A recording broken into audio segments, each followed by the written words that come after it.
ሁሉም ሰው ራሱን አመፀኛ እንደሆነ ያስባል። እንደ ሀሊማ ግን ማንም መስሚያው ጥጥ የሆነ አብዮተኛ የለም። የሚባዮች ሁሉ ቁንጮ ነች። ሴት መሆኗ ብቻ ሳይሆን ሙስሊም መሆኗም አሁን የምናውቃትን ሀሊማ እንድናይ አይፈቅድልንም። 20 ዓመት ሳይሞላት 7 ባል መጥቶላት አላገባም ዘፈን መስራት ነው የሚፈልገው ብላ መልሳለች። እኔ ሰማሁት ከ7 በላይ ባል መጥቶ ነበር ቤት። ብዙ እውነት እና ምን ነበር ያንቺ መልስ? አይ እኔ አላገባም ነው ለምን በቃ ዘፈን ስለምዘፈን ቢል አባቷ እኔ እንዳልኩት የቤት እመቤት ካልሆንሽ አላናግርሽም ሲሏት 7 ዓመት ዘግታቸዋለች። በመጡት ባሎች ልክ ማለት ነው አባቷን ያቆረፈችው። ነገር ግን አባቷ የመጀመሪያው እንጂ የመጨረሻው ሰው አልነበሩም ይህን ጥያቄ የሚያነሱባት። በተለይ የሙስሊሙ ማህበረሰብ ኢንተርቪው በሰጠች ቁጥር ኮሜንት ቦክስ ውስጥ እየገቡ ይመክሯታል፣ ይዘክሯታል፣ አለፍ ሲል ደግሞ ይሰድቧታል።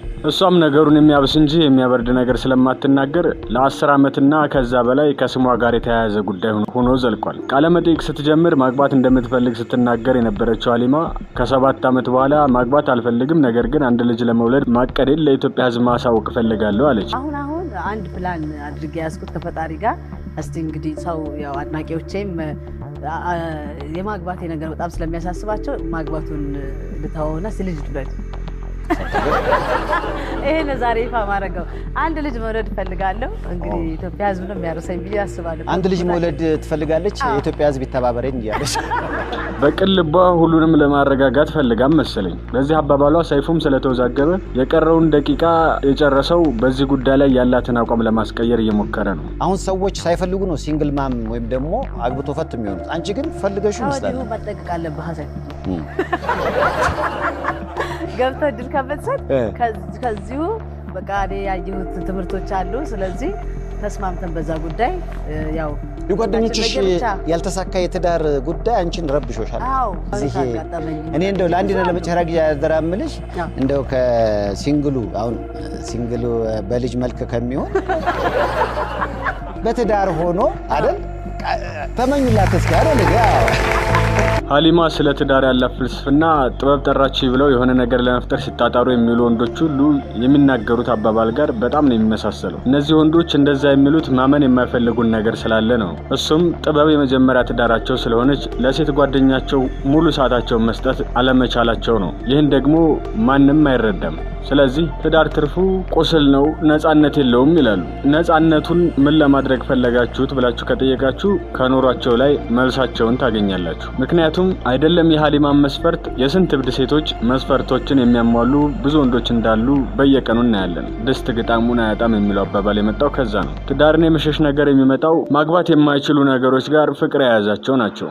ገጣሚዎቹ ጥበብን አፍቅረው እንደሚሰቃዩት ሀሊማ ደግሞ ገጣሚውን አፍቅራ ነው ቁማ የቀረችው የሚለው ሀሜት ስሟ ጋር አብሮ ኖሯል። በተለይም ለ10 ዓመት ገደማ ይህ ገጣሚ ጋር በአንድ ዓመት ቤት መኖሯ ለብዙ ሰዎች ንጹህ ጓደኝነት ነው ብሎ ለማመን የሚቸገሩበት ጉዳይ ሆኖባቸዋል። ነገሩን የበለጠ ማያያዝ ከፈለጋችሁ የዓለማየሁ ደመቀን የመጀመሪያ መጽሐፍ ላንሳላችሁ። እዚህ መጽሐፍ ላይ ያለው ገጸ ባህሪ አንዲት ሙስሊምና አንዲት ክርስቲያን ሴት አፍቅሮ የሚሰቃይ ነው። ከሁለቱም ጋር ያለውን ግንኙነት ይወደዋል፣ ሁለቱንም ይፈልጋቸዋል። አንዷ ብቻ ጋር ከመኖር ብቻውን መኖርን ይመርጣል። መጨረሻ ላይ ክርስቲያኗን ሙስሊም አድርገው ሁለተኛ ሚስት ሊያደርጓት ሲወስኑ መጽሐፉ ያልቃል። የመጀመሪያዋ ሙስሊም አፍቃሪው ያለሱ መኖሩን ለመቀበል ፍቃደኛ ስላልሆነች ከላይዋ ላይ የተደረበችባትን ሴት ተቀብላ ለመኖር ትስማማለች። አሁንም በስራቸው ውስጥ ይህንን ህይወታቸውን ማየት ከፈለጋችሁ የሀሊማን ከገበታው በታች የተሰኘ ስራ አዳምጡት። እዛው ስቱዲዮ ውስጥ ገጣሚው ሲያነበው ዓለማየሁ ሳይሆን ሌላ ገጣሚ እያነበበው ነው የሰማች። በጣም ከመመሰጧ የተነሳ ደጋግሞ እንዲያነብላት አደረገችው። ለግጥሙ ያላት ፍቅር ስላልበረደ ወደ ዘፈን ቀይራ ለመዝፈንም ወሰነች። ይህ ግጥም የሚያነሳው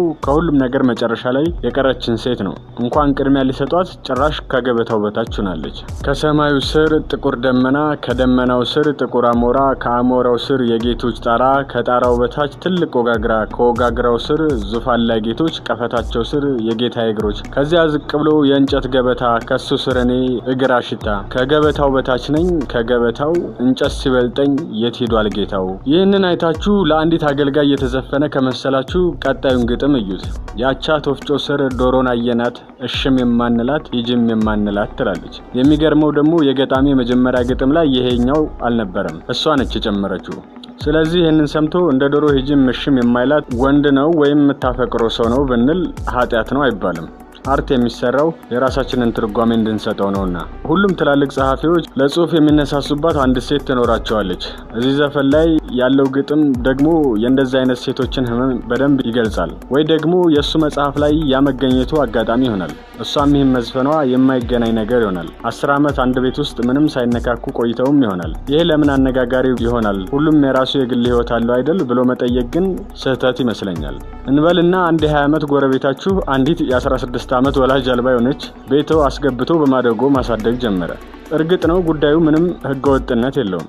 በንጹህ ልቡም ይሆናል የሚያሳደጋት። ጥያቄ መፍጠሩና ማነጋገሩ ግን አይቀርም።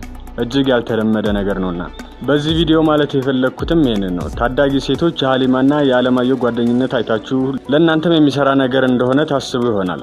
እነሱ እንደሚሉት ሌላ ግንኙነት ባይፈጠር ራሱ አንደኛ ቀስ በቀስ እኔ ሴት አይደለሁም እንዴ ለምን ፍላጎት አያድርበትም ብላችሁ መጠየቃችሁ አይቀርም። ከቀን ወደ ቀን ለራሳችሁ ያላችሁ አመለካከት ይወርዳል። ሁለተኛ ደግሞ እውነተኛ የትዳር አጋርሽ እንዲሆን የተጻፈለት ወንድ ሲመጣ የጓደኛሽን ያህል እስክትወጁና እስክታከብሪው ድረስ የሚወስደውን ጊዜ አስቦ ከጅምሩ ይደክማል፣ ይተውሻልም። ይህንን እያዩ የሚቀርቡሽ ደግሞ ለጊዜያዊ ደስታ ብቻ የሚፈልጉሽ ይሆናሉ። ሃሊማ ድንቅ ሰብዕና ያላት፣ በዙሪያ ላሉ ሁሉ ደስታን የምታጋባ፣ ችሎታን የተቸረች፣ ራሷን ማስተዳደር የምትችል ነች። ይህም ሁሉ ሆናም ግን የፈጠረባት የስነ ልቦና ጫና ቀላል የሚባል አይደለም። ማግባት ባትፈልጉ ራሱ ከእንደዚህ አይነቱ ጓደኝነት ራቁ። ከሚሰጧችሁ የሚወስድባችሁ ነገር ይበዛልና ወንዶችም ቢሆን ይቅርባችሁ። አድርጌው አውቃለሁ። ለማንም የሚሰራ ነገር አይደለም በእውነቱ።